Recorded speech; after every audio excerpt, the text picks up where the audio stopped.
Hello and welcome to another episode of Wild of Africa. I'm Erik Njoka. This week we focus on the music and entertainment industry in the continent, which is now getting some attention and some global acclaim. Is it about time Afrobeats became a global chart topper? And what does the future hold for African artists? We'll talk about that shortly. Thank you very much for joining us. We start from West Africa, where Senegal is facing a crisis constitutionally. Senegal's parliament voted to delay the West African nation's presidential election until December 15th in a chaotic voting process that took place after opposition lawmakers were forcefully removed from the chambers as they debated President Macky Sall's early decision to delay the crucial election. Security forces stormed the legislative building and forcefully removed several opposition lawmakers who were trying to block the voting process on the unprecedented delay of the presidential election initially scheduled for February 25th. The adopted bill extends Sall's tenure, which was due to end on April 2nd, until a new election. Here's a report. I have signed decree of February 3rd, 2024, repealing decree of November 29, 2023, convening the electoral body. For my part, my solemn undertaking not to run in the presidential election remains unchanged. Convocation du corps électoral.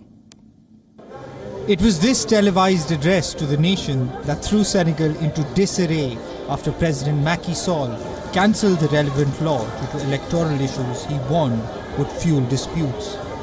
With little more than 3 weeks to go before the vote, the unprecedented step of delaying the poll to an unspecified date pitches Senegal into the uncharted constitutional waters that some opposition and civil society groups said amounted to an institutional coup. One opposition coalition has already vowed to challenge the move in the courts, raising the prospect of a protracted legal battle that could further muddy the democratic outlook. Ce pays qui était le chantre de la démocratie. A country that was a champion of democracy, a country that had become a benchmark in Africa and the world, a country respected by all and everywhere. What has happened to bring us to this point? We are all sad. We are unhappy. Nous sommes tous tristes, nous sommes malheureux. Sall's decision follows the Constitutional Council's January decision to exclude some prominent contenders from the electoral list, which has fanned discontent about the election process. Among the excluded candidates from the Senegal's Constitutional Council were opposition leaders Ousmane Sonko and Karim Wade, the son of former President Abdoulaye Wade. 49-year-old Sonko has been battling various court cases since 2021, and the authorities deny his accusations they are politically motivated, although public backlash to his treatment has fueled unrest. Karim Wade saw his hopes of running in the last presidential race scuppered by a corruption conviction. He has since received a presidential pardon but remains ineligible to run due to being a dual citizen when he submitted his candidacy. The capital Dhaka appeared calm after Sall's announcement, with no immediate sign of people taking to the streets in protest. Soon, protesters mainly drawn from the opposition took to the streets and caused a ruckus. Protesters and police clashed in the Senegalese capital Dhaka. Senegal's former Prime Minister Aminata Touré, now a leading opposition figure, was arrested. We are only defending ourselves. He meddles with the constitution, he meddles with the newspapers, he meddles with the population. He does everything he can to put us in a difficult position. I say it and I repeat it once again. We are not fighting for a simple cause, we are fighting for freedom. What happens next is unclear. Senegal has never before delayed a presidential vote. Its 4 largely peaceful transitions of power via the ballot box since independence from France in 1960 have built up its reputation for stability. According to the constitution, Sall's mandate ends on April 2nd, after which the President of Parliament should be in charge if the election has still not been held. Opposition candidate Khalifa Sall, no relation to Macky Sall, said he would refuse to recognize Sall as president after April 2nd and promised to mount a legal challenge against what he also called an institutional coup. The whole of Senegal must rise up. All democratic political forces, all forces of civil society should unite to ensure that this project does not succeed. Senegalese voters were meant to choose a successor to President Sall. For the first time in Senegal's history, the incumbent was not on the ballot. His hand-picked successor, Prime Minister Amadou Ba, was among 20 candidates cleared to run. Bureau Report, WION World is One. Let's head to Southern Africa now, where Namibia is in mourning after the nation lost one of its most charismatic leaders, Hage Geingob. Namibians held a candlelit vigil in the capital Windhoek to pay homage to their late president. The much respected leader, who was receiving treatment for cancer, passed away at the age of 82. Geingob played a central role in what has become one of Africa's most stable democracies after returning from a long exile in Botswana and the United States as an anti-apartheid activist. The Southern African nation quickly swore in his deputy, Nangolo Mbumba, as acting president to complete what his second and final term in office. Here's a report.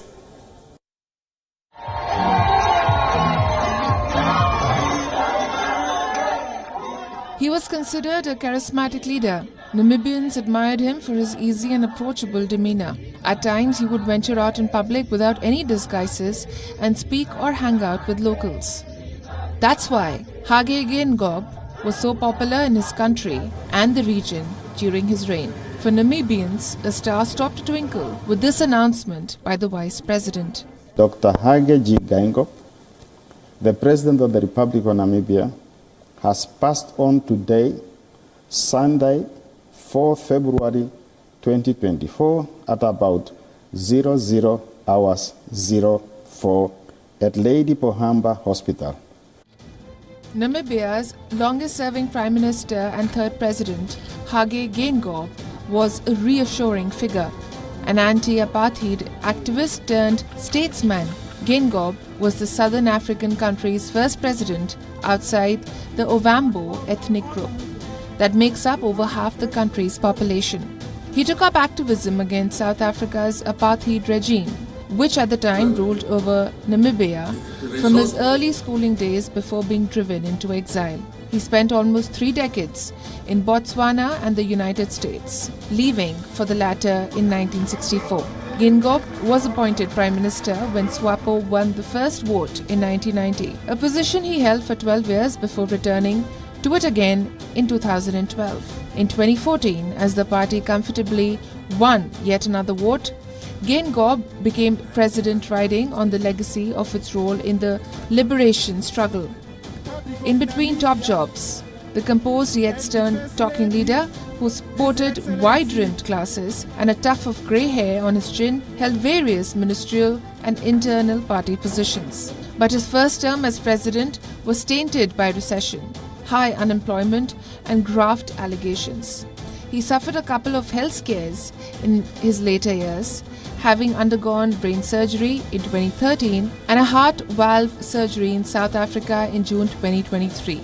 The Namibian nation has lost a distinguished servant of the people, a liberation struggle icon, the chief architect of our constitution, and the pillar of the Namibian House. Nangolo Mbumba, Namibia's president, called for calm, saying the cabinet will convene with immediate effect to make the necessary state arrangements. Geingob was set to finish his second and final term in office this year. Namibia is slated to hold elections in November. Bureau Report, WION World is One. Residents were evacuated from small coastal towns near Cape Town in South Africa as wildfires swept down from surrounding mountains and burned out of control for a second day on Tuesday. Authorities ordered a full evacuation of Pringo Bay, a coastal village popular with holidaymakers about 80 kilometers from Cape Town. Wildfires are relatively common in the mountain ranges around Cape Town and farther down the coast in the South African summer. Towns to be completely evacuated. Here's a report from Western Cape. Firefighters battled wildfires sweeping along coastal towns in South Africa's Western Cape for 3 days. The region's environmental minister says the evacuation have helped avoid loss of life. Currently, the fire is not under control, out of control in certain areas still, but there's no risk of losing lives or damage to property currently. Thick haze covered the skies over Pringle Bay and nearby Betty's Bay, and fires were seen on mountain ranges. Helicopters were scooping water from nearby ocean and dumping it on the fires. The cause of the fire is under investigation. Wildfires are common on mountain around Cape Town and its surrounding coastal areas during the summer months due to dry, windy and hot conditions. So if you've got homeless people and they're lighting fires and they're cooking and whatever else, that could be one reason.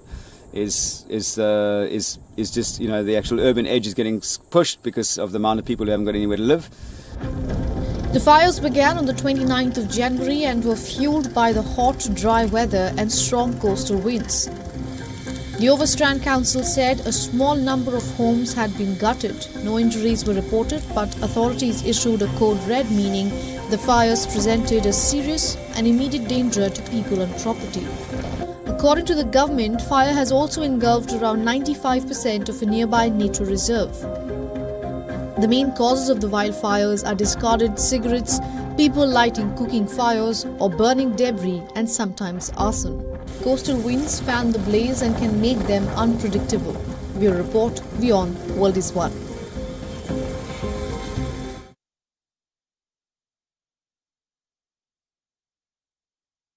The Grammy Awards 2024 had a new trophy to hand out, Best African Music Performance category.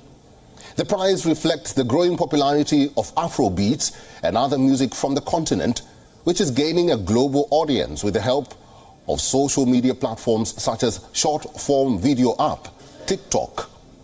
Let's find out more in this next report. Afrobeats originated in West Africa, primarily Ghana and Nigeria, although the term is often used as a catch-all for various music styles coming from Africa. It features percussion rhythms mixed with various genres from rap to jazz, R&B, and others. The stiff competition for Nigerian Afrobeat stars at this year's Grammy Awards ended with a disappointing outlook. South African singer and songwriter Tyler Laura Sethal, popularly known as Tyler, took home the Golden Gramophone for Best African Music Performance, an all-new category at the 2024 Grammys. Tyler is a rising star who has developed a niche with her unique pop culture style, with her song Water becoming a global sensation and trendy dance move on TikTok. That there were 5 nominees for the inaugural Best African Music Performance at the 66th Grammy Awards underscores the commercial and cultural prowess of the continent's music.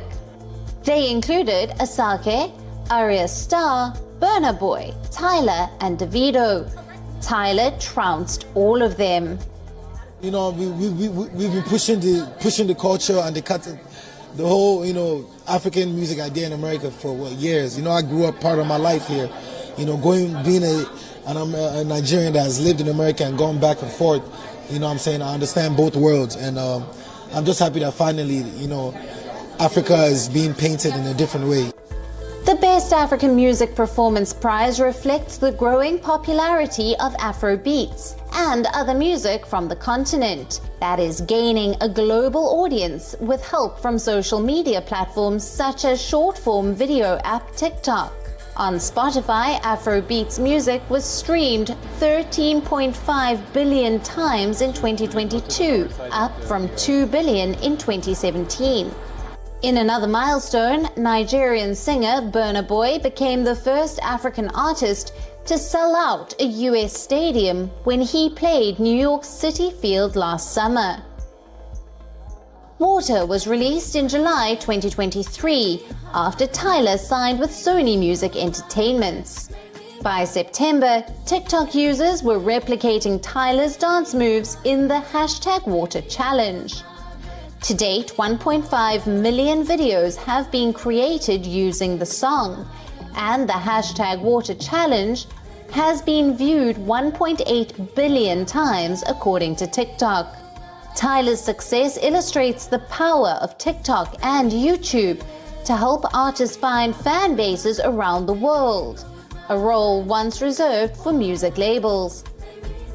TikTok remains controversial in the United States because of its ownership by Chinese company ByteDance, which critics view as a security risk. The Biden administration has banned the app on US government devices. TikTok officials say they have rigorous safeguards in place and they reject allegations of spying on user data. The app, also in a dispute with Universal Music Group, opens a new tab over how much it pays for use of songs from Taylor Swift, Billie Eilish, and others. Music from many Universal artists is unavailable on TikTok. For US teenagers, TikTok ranks as the second most common music discovery source behind YouTube, according to a recent media research survey that showed 45% of 16 to 19-year-olds found new music through the platform. Other Afrobeats artists who found audiences on TikTok include Nigerian rapper Rema. He collaborated with Selena Gomez for a remix of his song Calm Down, which hit number 3 on the Billboard Hot 100 and won an award for Best Afrobeats at MTV's Video Music Awards last September. TikTok is helping to forge new connections between US and African artists. Bureau Report, WION World is One. The name Yamoussoukro, Ivory Coast's capital, is synonymous with a mysterious crocodile ritual which was started by the country's first president, Félix Boigny, who ruled for 33 years. The huge crocodiles, which some locals have described as Yamoussoukro's sacred crocodiles, were treasured by the president that he named them as part of his security detail. In fact, all his development in his home village, where the crocodiles are located, is surrounded by this tropical lake, Yamoussoukro Crocodile Lake, which is home to these reptiles. Here's a report. A scrawny chicken squawks loudly as it flies through the air to be snapped up by the president's caiman crocodiles in one of the Ivory Coast capital's most popular and traditional attractions. Cleopatra is said to have collected holy crocodiles, and the Ivorian nation's capital, Yamoussoukro, boasts some 300 from the days of President and father of the nation, Félix Houphouët-Boigny. He died in 1993, and the beasts today rival on the tourist trail with the city's monumental Basilica of Our Lady of Peace, a replica, but even bigger than St. Peter's in Rome. As Ivory Coast is staging the Africa Cup of Nations at the moment, plenty of visitors turn up to see the daily feeding frenzy. I came to Yamoussoukro to support the Senegal Lions in the Africa Cup of Nations, and I'm taking this opportunity to do a bit of sightseeing, particularly to visit the famous Cayman Lake next to the former palace of President Boigny. And it was an opportunity for me to see the caimans come out and be fed with chickens thrown to them by the public. A bang on the railing rouses the reptiles, who advance up the banks of the lake to gobble up the chickens. The estate where the old man, as the former president is affectionately known, lived is today surrounded by an imposing wall and guarded by the caiman and crocodile-filled lake. The elderly recall how occasionally the president himself would feed the animals. Augustine Thiem, a great-nephew of Houphouët-Boigny, also speaks of the site's mystical quality. We made an estimate a few decades ago, about 10 years ago, and at that time we estimated them at 300. But they are practically in every lake. Avant, ils étaient isolés dans le lac en face de la maison du président Houphouët-Boigny. It was Mali's president, Modibo Keïta, who offered the first crocodiles as a gift in 1961, a year after independence. Thanks to these monster reptiles, no one risks taking a dip in Yamoussoukro's lakes. Bureau Report, WION World is One. And finally, Ethiopian artist Fikru Gebremariam, whose work has been exhibited and sold internationally, paints his studio in Addis Ababa, shares his feelings on art as he looks at some of his paintings on display this month at an exhibition hosted by a cultural hub in the Ethiopian capital. Here is his story exuberant flourish, Ethiopian artist Fikru Jebre Mariam slaps bold streaks of paint across the large canvas propped up against a wall in his Addis Ababa studio. The acclaimed 50-year-old painter, whose art hangs in galleries and collections across the world, explains how he honed in on his now vibrant, abstract style. My job is just to follow, my job is to just take care of what my feeling is, what my subconscious drive is, just to let my emotions on the canvas. Around 30 of Fikru's pieces will be on public display throughout February at an exhibition hosted by the Alliance Ethio-Français, a cultural hub in Addis Ababa. Most of those on show are large canvases, some more than 2.5 meters wide and a riot of color and energy. In his studio, Fikru preciously guards a drawing that he produced as an 11-year-old boy when his parents enrolled him at the Addis Ababa School of Fine Arts. At the age of 13, he won an award at a prestigious international children's painting exhibition in Beijing. After studying in Addis Ababa, Fikru traveled to several countries, including the United States and the artist's magnet Paris, before returning to his homeland in 2012. He's someone who has evolved. As I said earlier, he learned the techniques here, then he exported them, going to France and then the United States. And these comings and goings enabled him to draw inspiration from everything there was, from the movements in which he was able to participate in France and the United States. Now hundreds of artworks, some laid out on the floor, bear witness to the decades of Fikru's artistic evolution from figurative to abstract expressionist painter. In his studio, he paints bold ochre, beige and black strokes on the canvas, already an abstract concoction of colors. He then lays it on the floor, sprinkling on a mixture of turpentine and linseed oil, diluting the paint as it spreads. In a sign of how his style has evolved, old canvases in earthen hues feature women's faces resembling African masks. Over time, they've been slowly submerged in an abstract explosion of color. For me, success is any professional person. Person who believes in what he do. He focus and he do whatever he do. And as long as he is happy in what he do, the artist, if he is happy, to me that's the end, that's a success. The artist says that when he starts a painting, he has no idea what it will become. It could take an hour or a year to finish, or be abandoned and taken up again months later. Fikru says he does not want to be categorized. Bureau Report WION, World is One.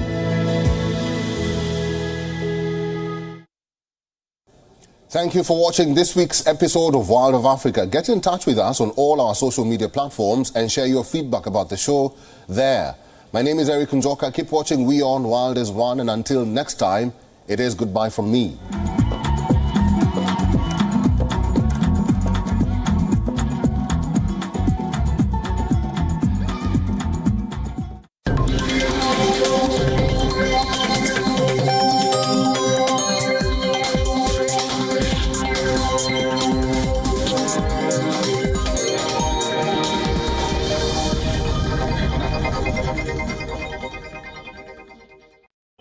India's Global Voice, the channel that brings you the biggest stories from across the world through India's lens.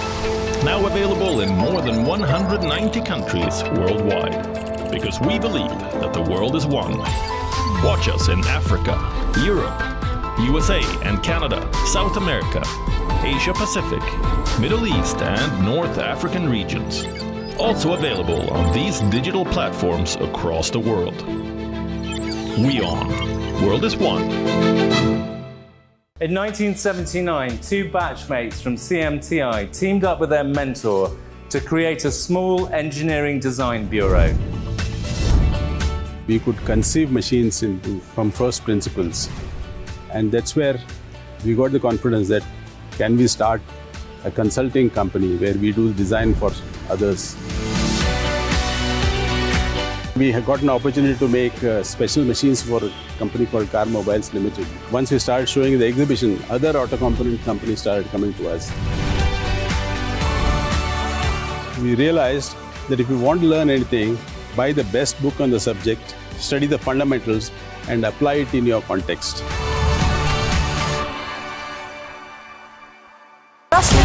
We are one, you and I, burning in the sun. rising in the rain. One in celebration. One in pain. One in a tragedy. One for our rights. One in search of hope. One in our fights.